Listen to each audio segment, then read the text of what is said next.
0 to the max. We'll tell you what our confidence is in the road team pulling off the upset this weekend.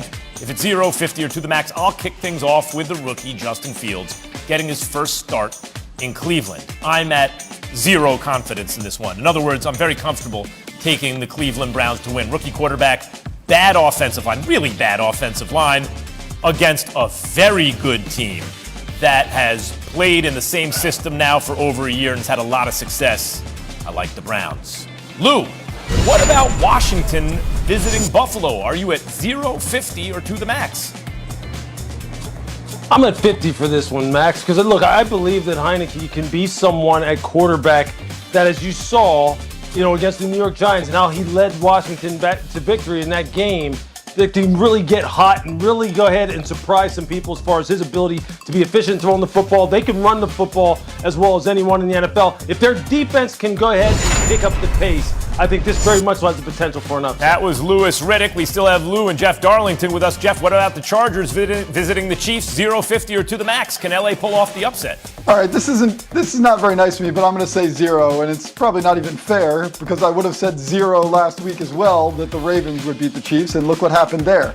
I basically every week I'm going to pick the Chiefs at this point. It's the same thing with Patrick Mahomes. For the next 10 years, I'm going to pick him preseason MVP. This is not going to change. So I am totally with you, Jeff, about Mahomes, but I think the Chiefs are due to lose back-to-back, and Justin Herbert has been a little unlucky this year. I'm at a 50. Speaking of important road games, Aaron Rodgers and the Packers visit Jimmy G and the 49ers. The Niners are looking to stay undefeated while the Packers are looking to build off their first win Monday night.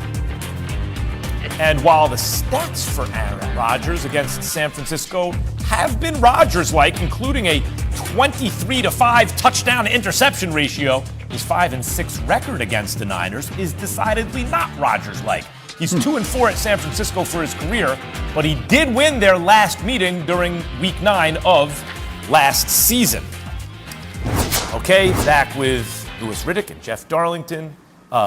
Lou, you were calling the Packers game on Monday. Just who are the real Packers? The version you saw on Monday, or the version we all saw Week 1?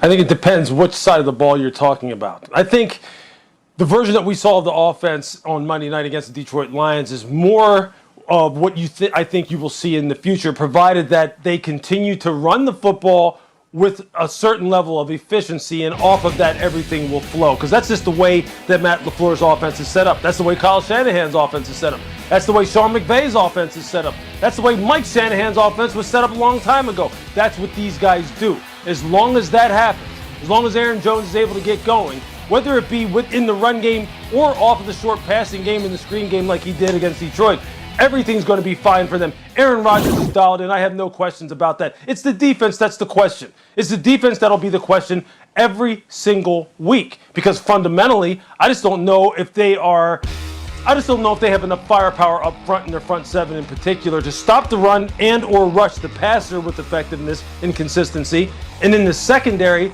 they have some real good athletes. Man, they don't communicate on a consistent basis, and they give up a lot of big plays. And that's something that's going to be a work in progress, I'm afraid, all year long.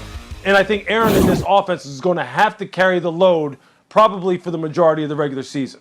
Jeff, Rodgers has had things to say about his critics all week long. What are you expecting on Sunday?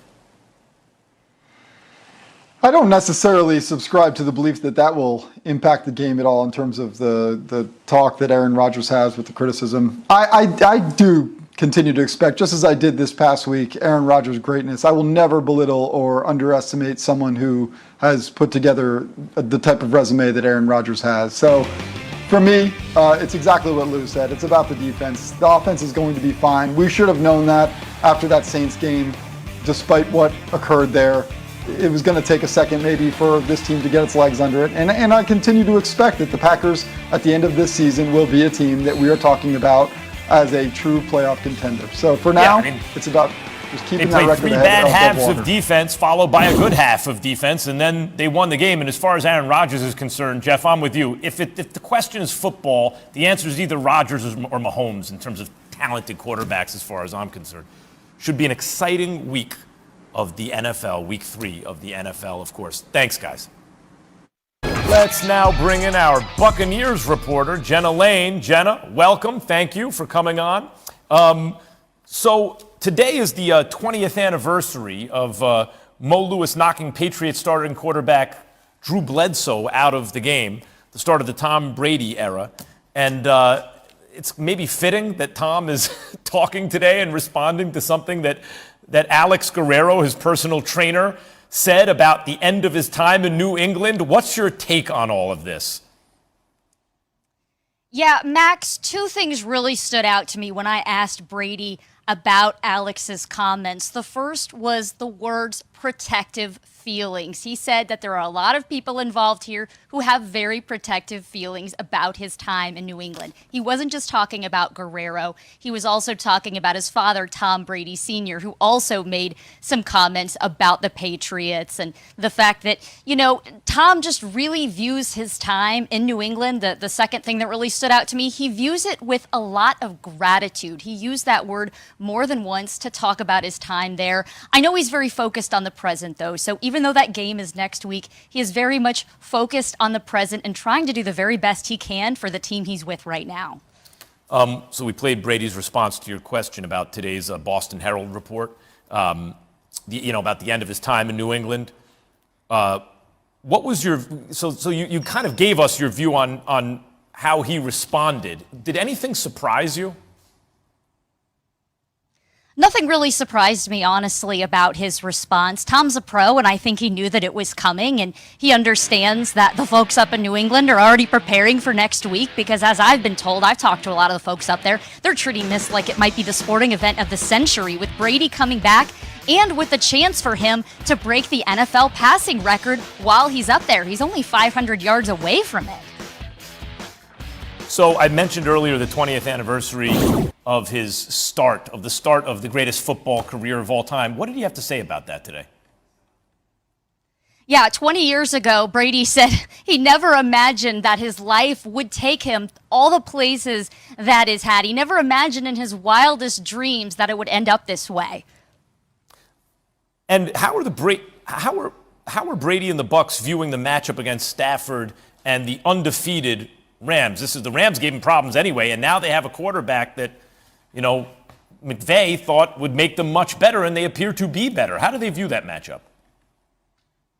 Mike Evans used the word vengeance, and it's interesting because last year they lost to the Chiefs in the regular season. They lost to the Saints twice in the regular season. They got to avenge both of those losses in the postseason. They didn't get to do that last year with the Rams. In fact, Evans said he was really kind of hoping that they would get a chance to play the Rams in the postseason. They only lost to them by 3 points, and then they did the following week to the Chiefs, but after that, they never lost. So I know they're really anxious to get out there, and they also feel like this is a chance to possibly get a sneak preview of what's to come later on this year in the postseason. They're very, very high on this Rams team, and they think that they have a lot of potential. They really want to test themselves to see where they stack up.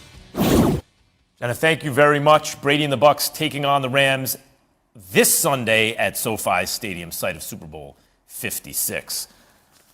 Panthers-Texans is tonight's game, with Carolina seeking the franchise's first 3-0 start in a half dozen years. Rookie quarterback Davis Mills will start for the Texans in place of the injured Tyrod Taylor. Carolina's D limited the Saints to just 7 points this past Sunday. Well, their defense and COVID-19, which ripped through the offensive coaching staff. Time now to welcome in Anita Marks. There you are. From Daily Wager. You break down games, the betting angles with us every Thursday, Anita, and thank you for that. What are your best plays for tonight's game between the Panthers and Texans? Well, as we know, rookie quarterback Davis Mills is going to get the start. And this is a great Carolina defense. This is not the best opportunity for him to start his first game in the NFL. He had 4 interceptions in the preseason. When he came in for Tyrod Taylor last week, 44% completion percentage and an interception. This Carolina defense surprising a lot of people. #1 in pressure rate, Max, and also plus 13 in turnover ratio. So they're going to get after him. I think Sam Darnold, who I'm wearing his shirt tonight, is going to have great field position, and also I'm expecting a big game from Christian McCaffrey. So I love the Carolina Panthers. I'm going to tease them down to -2. I love them at the first half, -4.5. I love Christian McCaffrey over 84.5 rushing yards. So I'm playing this a lot of ways, but those are probably my 3 favorite. This week, I want to bounce what I think is my best pick of the weekend and have you break down whether I'm making a good pick or not. My favorite this weekend is Seattle, favored by a single point on the road at Minnesota. This is kind of the kind of thing a recreational gambler would do, right, I suppose. But, Anita, I just think that Seattle is not the kind of team that goes below 500. Minnesota's the kind of team that might go below 500 now, but the Pete Carroll, Russell Wilson team will bounce back from a performance like they had last week. What do you think of that pick? I'm staying away from that bet for a number of reasons. It's very interesting, Max. The Minnesota Vikings team, a lot of people underestimate how good Kirk Cousins is. They've got a good quarterback. They've got a good offensive line. They've got a good defense. It's just the parts haven't become a sum and be able to play consistently through 4 quarters. It's kind of like my golf game. One day I'm driving at 250 yards, but I'm 3-putting. So they've got to bring it all together. And I don't know, could this be the week that they do that? That's what has me a little scared. I'll tell you what I do like. I like the point total over for Seattle. I like the total in this game over. I think a ton of points are going to be scored here. Also, I love Russell Wilson this week against that Minnesota Vikings secondary, and Tyler Lockett has a great matchup against the cornerback Breland from the Minnesota Vikings. He's given up over 100 receiving yards and 2 touchdowns already in 2 weeks. And Lockett plays 50% on his side of the line. So I'm playing a lot of prop